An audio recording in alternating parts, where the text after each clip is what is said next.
Breaking news చూస్తున్నాం. Japan లో భారీ భూకంపం సంభవించింది. రిక్టర్ స్కేల్ పై భూకంప తీవ్రత 7.4గా నమోదైంది. ఉత్తర జపాన్ తీరంలో భూకంప కేంద్రం ఉన్నట్లు గుర్తించారు. సునామీ హెచ్చరికలు జారీ చేశారు.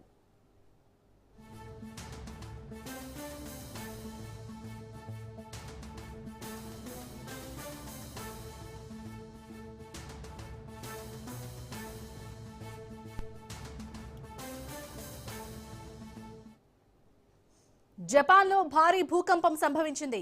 రిక్టర్ స్కేల్ పై భూకంప తీవ్రత 7.4గా నమోదైంది. ఉత్తర జపాన్ తీరంలో భూకంప కేంద్రం ఉన్నట్లు గుర్తించారు. సునామీ హెచ్చరికలు జారీ చేశారు.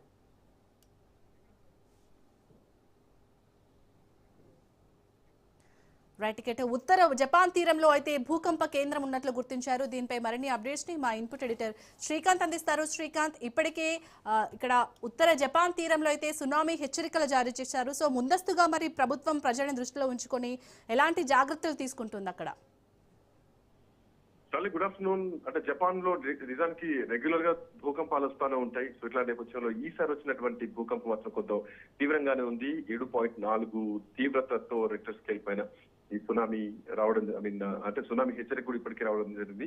భూకంపం మాత్రం చాలా సీరియస్ గానే ఉందని చెప్పాలి. సో ఇప్పుడున్నటువంటి పరిస్థితుల్లో ఇది ఉత్తర జపాన్ లో వచ్చింది. 7.4 తీవ్రతతోటి భూకంపం వచ్చిందంటూ కూడా అక్కడ ఇప్పటికే జపాన్ వాతావరణ సంస్థ కూడా చెప్పడం జరిగింది. సో సునామీ హెచ్చరికలు కూడా ఇప్పటికే జారీ చేసింది. సో ఉత్తర ఇవాటే ఏదైతే ప్రిఫెక్చర్ సమీపంలో ఉన్నటువంటి పసిఫిక్ జలాల్లో సాయంత్రం 4:53 భూకంపం సంభవించింది. అంటే జపాన్ కాలమానం ప్రకారం ఈ ప్రకంపనల తీవ్రతతో 100 కిలోమీటర్లు ఉన్నటువంటి టోక్యో వరకు కూడా చాలా పెద్ద పెద్ద భవనాలన్నీ కూడా కంపించిపోయినాయి. సో అంటే మొదట సునామీ అలలు వెంటనే ఉత్తర తీరాన్ని చేరుకోవచ్చు అంటూ కూడా ఇప్పటికే జపాన్ వాతావరణ సంస్థ చెప్పడం జరిగింది. తీర ప్రాంతాలు కానీ నదీ తీర ప్రాంతాల నుండి వెంటనే ఎత్తైన ప్రదేశాలకు వెళ్ళాలి, భవనాల వంటి అంటే ఎత్తైన భవనాల వైపు వెళ్ళాలి అంటూ కూడా ఇప్పటికే జపాన్ వాతావరణ సంస్థ హెచ్చరించడం జరిగింది.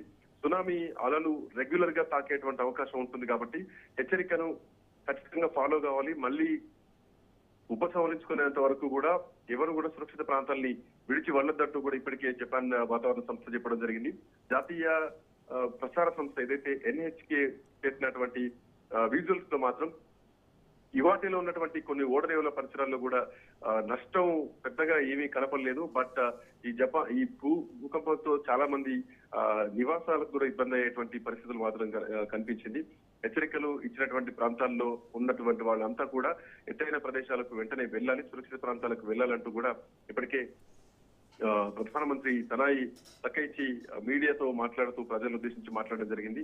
సో ప్రాణ నష్టం కానీ ఆస్తి నష్టం కానీ ఇంకేమైనా జరిగిందా అన్నటువంటి అంశంలో కూడా ప్రధానంగా ఇంకా ప్రభుత్వం కొంత ఎంక్వైరీ మాత్రం చేస్తుంది. పూర్తి విషయాలు బయటకు రావాల్సినటువంటి అవసరం ఉంది.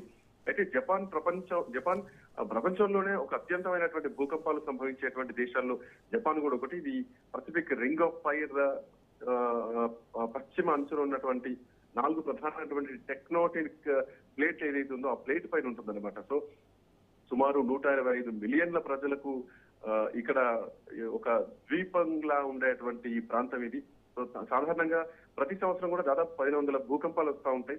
సో ప్రపంచంలో ఉన్నటువంటి భూకంపాలు సుమారు 18% ఇక్కడే ఎక్కువగా వస్తూ ఉంటాయి. వాటిలో అత్యధికంగా చిన్న అయినప్పటికీ కూడా అవి ఇచ్చేటువంటి నష్టం మాత్రం చాలా ఎఫెక్టివ్ గా ఉంటుంది. సో ఇప్పుడు కూడా 7.4 అంటే చాలా తీవ్రంగానే ఉంటుందని చెప్పాలి. అండ్ గతంలో 2011లో శాలిని 9.09% తీవ్రంగా ఉన్నటువంటి భారీ ఒక సముద్ర గర్భ భూకంపం ఇప్పటికీ జపాన్ ను వెంటాడుతూనే ఉంది.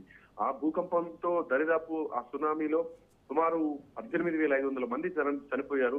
ఫుకుషిమా అణు విద్యుత్ కేంద్రంలో ఉన్నటువంటి మెల్డౌన్ కూడా అప్పుడు ఒక మెల్డౌన్ కూడా సంభవించింది. సో 2024లో కూడా నాన్ క్రైట్రఫ్ వెంబడి ఆ ప్రాంతంలో కూడా ఒక మెగా భూకంపం వచ్చింది. అప్పుడు కూడా ఒక ప్రత్యేక హెచ్చరికను జారీ చేసింది.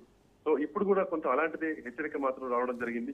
సో దాదాపు కొన్ని గతంలో ఎప్పుడు వచ్చినా కానీ వేలాది మంది చనిపోయినటువంటి నేపథ్యం కూడా ఉంది. గతంలో 2024లో కూడా ఆల్మోస్ట్ 2 లక్షల మంది వరకు కూడా చనిపోతారన్నటువంటి అంచనా అప్పుడు రావడం జరిగింది. సో ఇట్లాంటి నేపథ్యంలో